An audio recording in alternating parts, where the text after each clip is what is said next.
एक शिया जा रहा था ट्रेन में सही है ट्रेन में जा रहा था, तो ट्रेन का डब्बा वो छोटा सा डब्बा था, तो सामने वाली सीट पे वहां पे कोई मुतासिब बैठा था, मौलवी, दाढ़ी लंबी, गर्दन मोटा, पेट बड़ा है।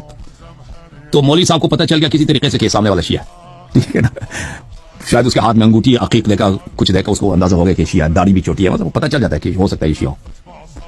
तो सफर लंबी है, तो शिया ने बात करने की कोशिश की, तो क्योंकि वो सामने वाला जो मौलवी है इसको बुरी नजरों से देख बात भी नहीं कर रहा भाई, इसने बात करने की आज तक कोशिश की कि कैसे हैं, खैरियत से हैं आप, ठीक हैं। उसने ऐसे कोई शॉर्टकट जवाब दे दिया जो दोस्ताना जवाब नहीं होता ना। चले फिर शिया ने बात करने की कोशिश की, अच्छा मौलाना साहब आपका नाम क्या?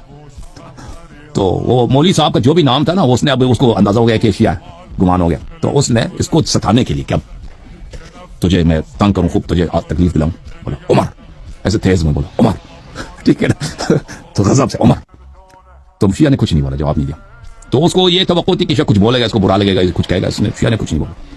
तो मौलवी साहब ने देखा किसने कुछ नहीं बोला, तो आपका नाम क्या? तो शिया ने क्या जवाब दिया? अफला।